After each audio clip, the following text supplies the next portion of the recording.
Hello and welcome to Written in Uncertainty, an Elder Scrolls podcast sat firmly in the grey maybe of the series universe.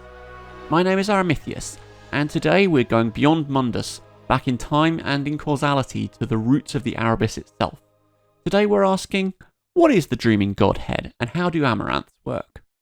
Before we begin, my usual disclaimer, I'd like to remind everyone that this is my own understanding of the idea and not necessarily the whole truth of it, although I'll do my best to bring in other viewpoints as well.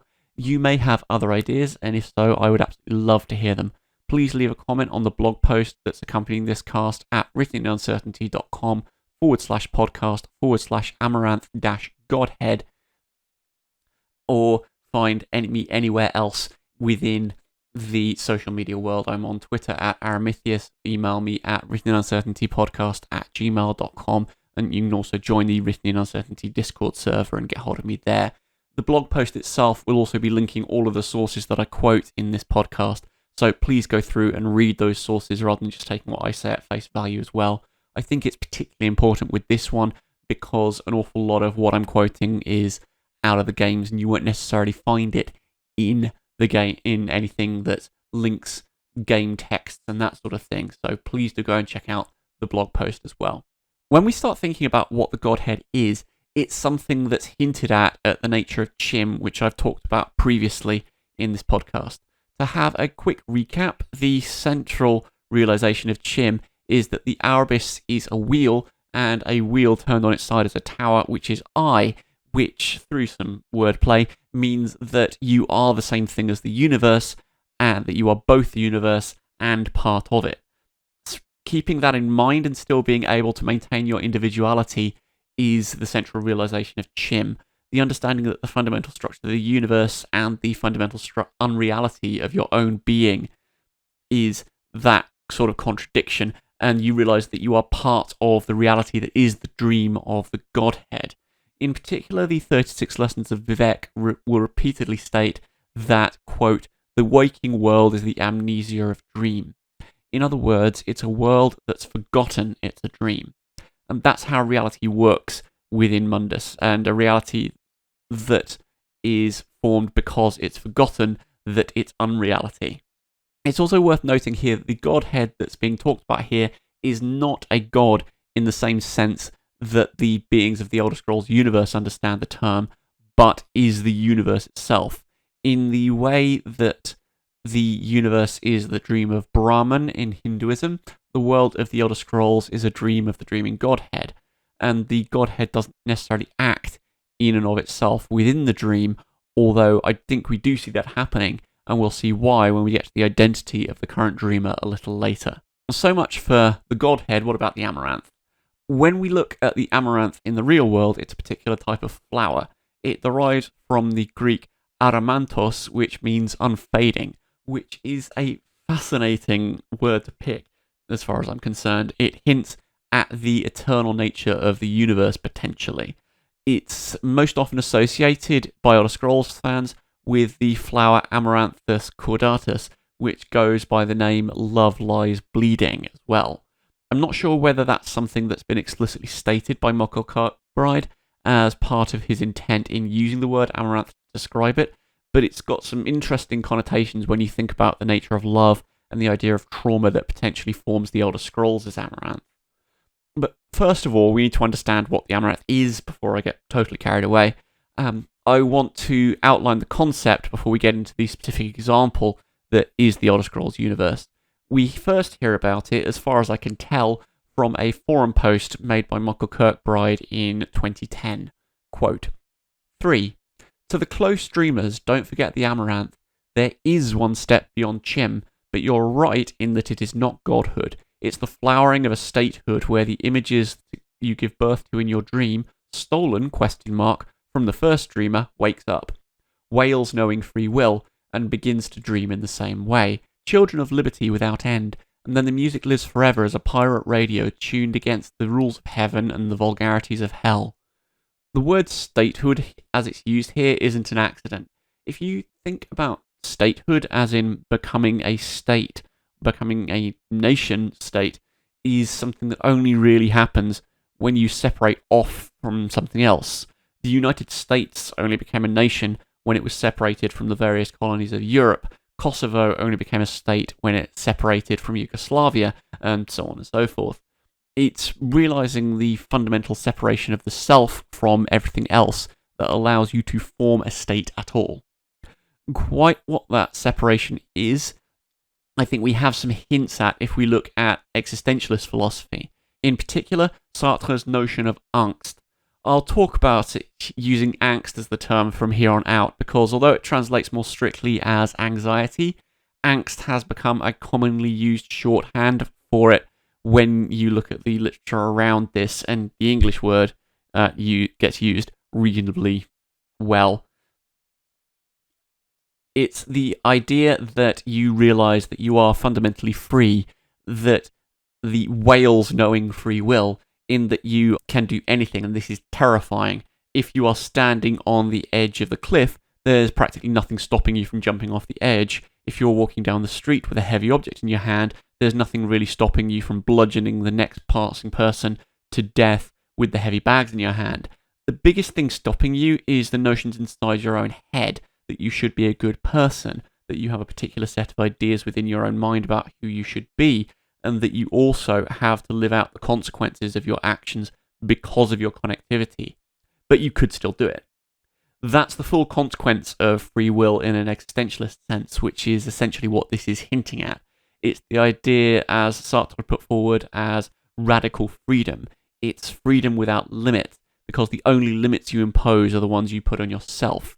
And that is terrifying in its way. Within the context of the Elder Scrolls, it has some interesting implications in the form of thoughts from Mankar Cameron, but we'll get to that later. The key takeaway here at the moment is that Amaranth is the formulation of a new dream, of a new universe, a new state.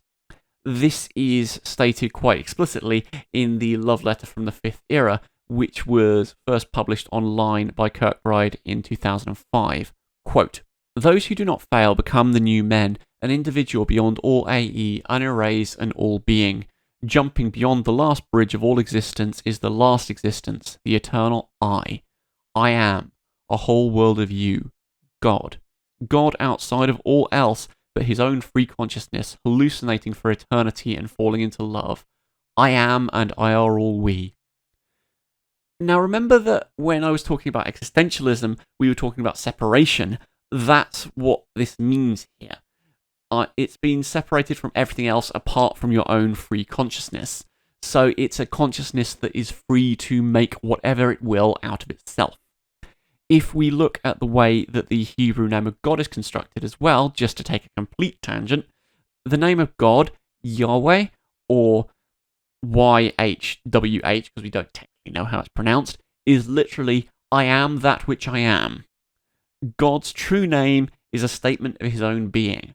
So that state that is possibly being hinted at there in that last quote, the eternal I, is the state that existence itself is self-contained, self-caused, and everything else that means. The way to achieve Amaranth, to get into this state of becoming a whole new universe, as it's been put forward in a few sources within the lore so far, is that you get to Amaranth through sensory deprivation. The Love Letter, which I should note is an unlicensed text, so take that as you will, but if you want to apply strict notes of canon into this, then the idea of the Amaranth pretty much goes out of the window anyway. But the Love Letter, as it is, says this, quote, "Coded digitals have confirmed that a subject in sensory deprivation begins to hallucinate after only 20 minutes. Scale unto this along the magical spectrum and maintenance of time, which is forever, and you begin to see the lunar god's failure as greatest gift. As above, this is the love of God. Why love? No love to avoid landfall, my brothers and sisters of the past. The new man becomes God, becomes Amaranth, everlasting hypnagogic. Hallucinations become lucid under his eye, and therefore, like all parents of children, the Amaranth cherishes and adores all that has come from him." So it's being cut off from everything in this passage that does it. So in the absence of everything but himself, the one in sensory deprivation starts to hallucinate, and if this then lights along some kind of metaphysical touch paper, or if you're just held in it for long enough, possibly from that quote, which is forever, then you can see that it's the realization of the self as a god, that just as the realization of Chim is the reality that you're currently part of being the same thing of you, Amaranth goes beyond that to a state where there's absolutely nothing else apart from you, so that the universe is you. And if you think about some of Mankar Cameron's things from the commentaries on the Mysterium Xerxes, particularly the quote, "He who enters paradise enters his own mother," and that's the main quote I'm going to be picking up on here, apart from being a potentially icky reference to some things in John's Gospel, it is, in essence, saying that you exist within a context, that the things that are stopping you from bludgeoning the passerby and in the street are the same thing that creates the passerby in the street in the first place, that you are already existing in a context with previous experiences, with previous knowledge, and a predisposition to do certain things because of your environment and where you come from. If you go back to the moment of your own birth and influence that event, and how everything that then unfolds from that goes, you are self-creating. You will become your own universe with your own rules, which is what the Amaranth does to you. Within this particular universe, that is Tamriel or Mundus, it feels like there's been several attempts to go beyond it, to transcend, which is hinted at in a line from the love letter, which talks about Lorkhan's, quote, failure as greatest gift. There's a quote in Vex's teaching, which claims that Lorkhan may have, quote, failed at Chim, so you might know how not to. The idea is that Lorkhan created Mundus as something which creates things which will transcend Mundus, possibly ultimately through achieving Amaranth. I've mentioned this in several podcasts now, and I'm sorry if I'm repeating myself, but it comes into an awful lot of stuff that Lorkhan's plan in creating Mundus as something to move beyond. Several of those attempts are also mentioned in the love letter. Quote, the digital's record of the lunar god's involvement in all of this is called the Great Pain. The lunar god failed by his own devices to show the new progeny how they might not. You in the fourth era have already witnessed many of the attempts at reaching the final subgradient of all AE, that state that exists beyond mortal death. The Numidium, the Endeavour, the Prolix Tower, Chim, the Enantiomorph, the scarab that transforms into the new man. Simply put, as the gods cannot know joy as mortals, their creation, so mortals may only understand the joy of liberty by becoming the progenitors of the models that can make the jump past mortal death. And so many of you give up. Mortal death to Zed, Zed being the state gradient echo of the Mundus Centrex, antonymic to untranslatable.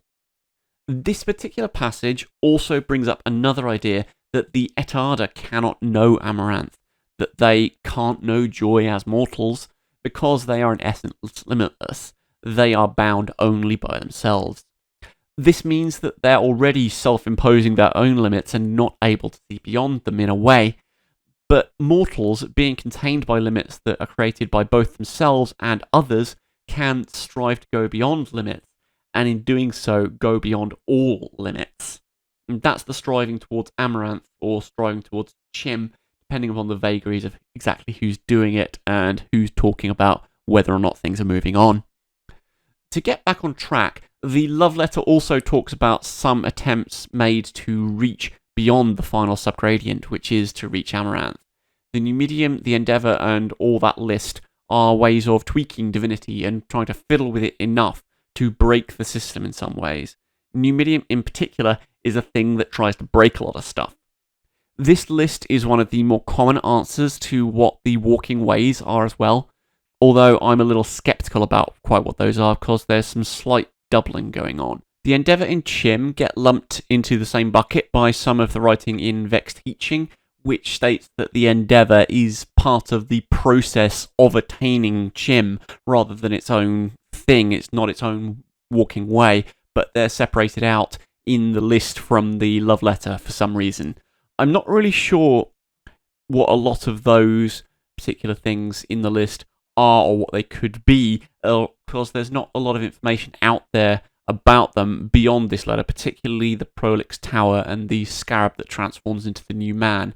There's an awful lot of theory crafting that's happened around these, and there's some beautiful writing that At Hator or Icefire Warden and Brynjar in particular done on them on the Arteslos subreddit, but there's nothing definite that we know about what this list is and quite how that relates to the Walking Ways as a whole.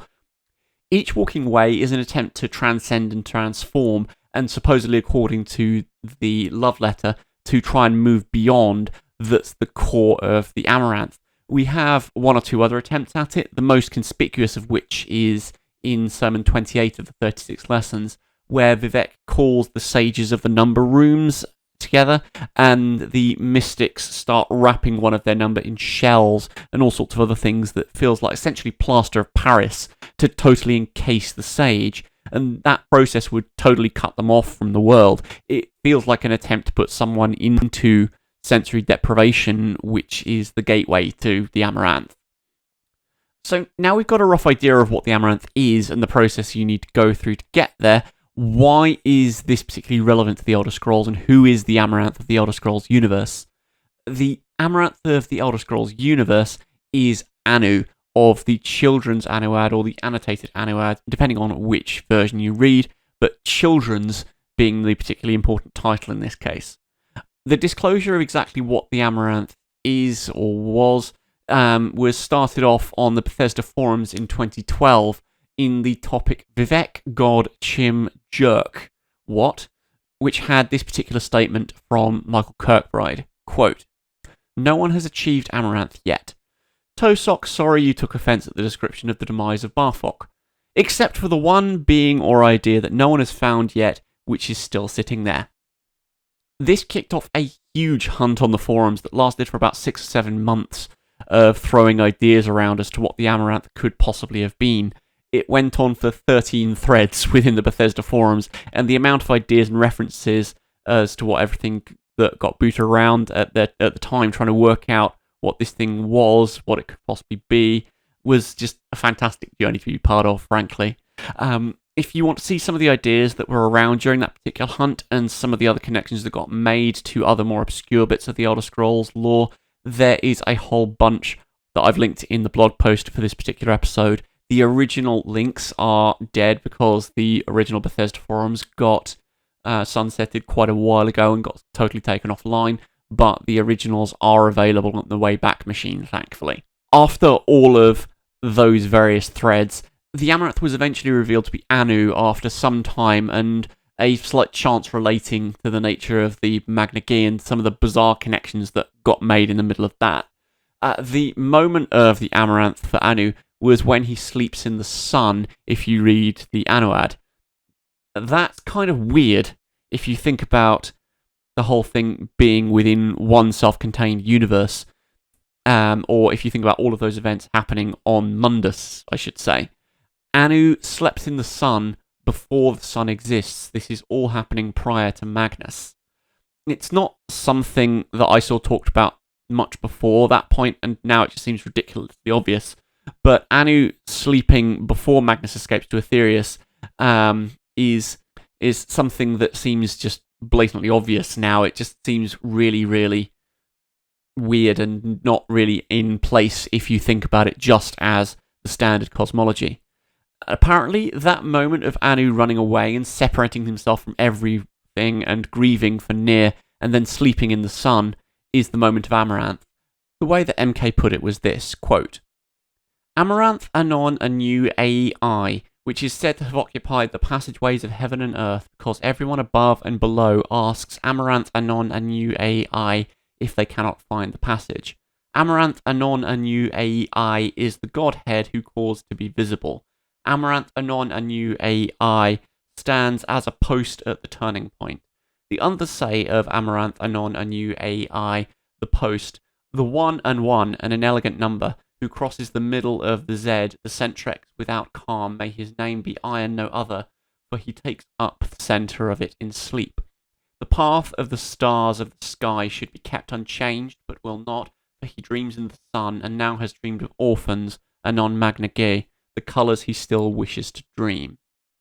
That's incredibly garbled, but it puts a particular spin on what Magnus and the Magna Ge are, remembering of course that Magnus created the sun in his escape to Aetherius, running away and refusing to face what was going on and what had been created. This is very similar to Anu's actions, who, after having dealt with Padme, didn't want to face the death of Nier, ran away and slept in the sun. If you want to think about it that way, Magnus is the self-insert character in this particular way of thinking, in that he's reflecting on everything that he's done and acting out his own action again within his dream. If we think about the Magna Ge as the, quote, colours that Anu still wishes to dream, it's appropriate that the Anuad talks about the Magna Ge as the pure blood of Anu, so they're Anu's children, which, if you think back to Nier becoming pregnant, could make the Magna Ge reflections of the original 12 worlds, maybe. Or at least how Anu imagines the 12 worlds would have been. That's my own rough idea on it. As much as this seems to kind of flow together in a really bizarre way, I remember seeing a thread where MK admitted that the Amaranth was not something that he originally thought out when he was writing the Anuad and 36 Lessons, and everything that in theory links to it. It's not so much authorial intent that's created the Amaranth out of this, but the way that the world itself has evolved, which is a really bizarre idea, but I just thought I'd flag that before we go any further. It's not something that has been in the DNA of the Elder Scrolls cosmology since the beginning. But because now I want to talk about some of the problems and the questions that I've seen bounced around when people encounter the Amaranth. The first of these is that because everything is all just a dream, people start saying that that means nothing that we do in the games matters, and so why bother playing?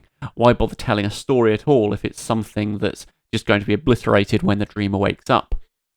I'm a little hesitant to answer that sort of a question because, yes, it is a dream in some way, because it's something that's being conceptualized within the mind of something. But that doesn't mean it doesn't matter. It doesn't mean that the things in themselves happening within the dream don't have their own self-aware existence. If we go back to the metaphors that are going around for Chim as state and city, etc., just because you consider something to be in London, it doesn't mean that the Houses of Parliament don't exist on their own. It doesn't mean that they don't have their own frame of reference further down the chain, which can have meaning. That's particularly the case when you've got those things being living beings, and if they can create their own meaning within their own context. My immediate question to that sort of a complaint about Amaranth, I suppose, is why does being in a dream make anything that's happening to the things in the dream any less real? That then starts to boil down into larger questions of what is reality, how is reality defined, and so on. But I think it's enough to say that there is a reality being experienced by those beings, even if it's a dream, which is enough to imbue it with some sort of meaning. That's how I take it. Also, if we just take a look at some similar ideas within philosophy, that point of everything being trivialized just because it's a dream or just because it's got no empirical reality don't really come up within those sorts of debates when you go to pure idealism. There was a philosopher in the 18th century, George Berkeley, who posited that the only things that we could know to exist are minds and ideas within minds. So the idea that your desks, your bodies, your phones, or anything else that was actually real was nonsense, or at least very uncertain, that you couldn't know what it was in the end. However, that didn't trivialize everything. It didn't make it any less real, in inverted commas. Berkeley does go one step further than the Elder Scrolls in affirming reality as such, because although only minds and ideas exist within his framework, he believed that there was an objective reality, because everything existed as an idea within the mind of God, which sounds a little familiar given all the things we've been talking about before now. And I should also note that the critiques of Berkeley that came after these ideas were published, there wasn't any sense of this doesn't matter and therefore it's ridiculous. There was its fair notion of course reality is real, I'm going to kick this stone and show that that's the case. That was something that actually came up in a debate about theory, that someone just said, look, I'm going to refute this idea, I'm going to kick a stone. But it wasn't ever said that that Berkeley's idea makes everything entirely meaningless, that if it's true, then why bother? There wasn't that sort of response to it. But quite apart from the sort of the similarity between the Godhead and the Elder Scrolls and the ideas of Berkeley having things exist within the mind of God, there's a little bit of a wrinkle I feel I should point out. Berkeley believed in an objective reality because God was the guarantor of everything. There was the idea that things could potentially be in flux if they weren't being experienced by someone, and so God was always there to experience everything. One of the phrases that comes up to describe Berkeley's philosophy is est percipi, which is to be perceived, which means that if you're not perceiving anything, you can't know it exists, therefore does it exist. In Berkeley's model, God exists as the guarantor of reality. Just because you're not looking at something, it doesn't mean it vanishes because God's still looking at it. The Elder Scrolls form of the Godhead seems to be a bit more into subjectivity, and the overall attitude of the Elder Scrolls to truth feels like it would be a bit more sketchy than that. Truth is possibly being defined by the beings within the Elder Scrolls if they're powerful enough. They can define their own truth and make it a reality. There's no objective guarantor in the Godhead model. The Godhead is almost entirely a passive agent here, having things done to it, and it's not really in a position to do anything apart from passively create the reality that everything else is living in. I've also seen people ask questions about, well, what happens when you have someone who's dreaming a new dream? Is that dream then dependent on the original dreamer? The thought here is that if we have a chain of people who are dreaming a new dream, which makes a new reality, and then another dream, and which can then make a new reality, and another dream, and in another dream, and another dream, what happens if the first dreamer is then struck down while they're in a coma, and they suddenly reconnect to the original reality? I don't think that this would be the case, although I don't think we can know for sure. However, if you remember the quotes that started this whole cast off, which talked about the image you give birth to in your dream, stolen from first dreamer, wakes up. That whales knowing free will and begins to dream in the same way. That idea of free will and going along with the separation we discussed earlier, that is an inherent part of the process, being disconnected from everything and realizing that you could do anything, that in separation from everything else, and so in this case from reality, is an inherent part of the process as far as I'm concerned. It means that the dreamer wouldn't be dependent upon the original Godhead, and I don't think that we can quite see it that way, if you like, particularly as we have the idea of things being stolen from the dreamer. It's not like it's dependent upon the dreamer that is an ongoing relationship, so to speak. We also have the image of the amaranth as a flower. If you think about the image of a flower in its most stereotypical form, you've got petals all around the outside, and then the central part of the flower that connects all the petals. That's not quite the case with the flower amaranth. You've got a central stem, and then lots of trailing fronds that come off the central stem. So we've not got this kind of nested amaranth idea. It's not Russian dolls, that everything is dependent on the one that came before, that if it gets disrupted, then destroys everything. What we do have, if the Elder Scrolls Amaranth is like the real world Amaranth, is a central supporting column or central supporting point that everything diverges from. If something happens to that single source, then potentially we could have a problem. But in viewing the original source, I don't think that you get in a position of Amaranth within Amaranth within Amaranth that people potentially talk about. I also have another question that I've seen, that is the Amaranth a canon thing? I don't really want to answer that directly, again, because I'm not sure that that kind of question is honestly relevant to the Elder Scrolls. If you want to hear a bit more about my perspective on that, then you can go back to listen to the first episode of this podcast, where I talk through my perspective on canonicity and how it might be relevant to the Elder Scrolls. But for the sake of completeness, I would flag that there are an awful lot of sources that are outside the game, so if that's something that concerns you, then you may want to disregard the idea of Amaranth altogether. I don't think you miss out on a lot of the content from the games in the series if you don't think about the Amaranth particularly, but there are quite a few things around the edges of the games that hint at the Amaranth being a thing. The most blatant of these has come up in the Elder Scrolls Online, which has Sermon 37 of the 36 Lessons of Vivek end with the phrase, "The worldling of the words is Amaranth," which is a nod to the idea of world creation coming from other sources. The idea of a worldling, a child of a world, is kind of what the Amaranth is. It's the being birthed and escaping from a previous reality and becoming its own reality. We also have the item, the Discourses Amaranthine, given as a quest reward in Apocrypha in the Elder Scrolls Online for completing a quest called Waking Dream. And that feels like a huge reference to the idea to me, just only in labels though. It's not something that's directly stated or outlined as being a particular thing, it just uses the labels. And I'm not sure that the idea really can be expressed in the games, if I'm being brutally honest, because you're then going beyond the scope of traditional fantasy and almost traditional narrative. If you're going to start to try and model about how you move beyond one reality into another one and create one out of yourself, that's not something that your average gaming studio is going to be able to pull off. At least not unless the person that you're trying to create it from is already quite well defined and settled, so that the new reality becomes pre-packaged. So I'm not sure that the Amaranth having a specific place within the series would be something that's even worthwhile from a narrative perspective, now I think about it. And on that note, I think that's pretty much all that I've got to say on the subject of the Amaranth. I do hope I've brought in some interesting perspectives on it, because, as I said, we don't have too much in the way of concrete sources on this. There's been an awful lot of speculation around it, and particularly on the TS Law subreddit.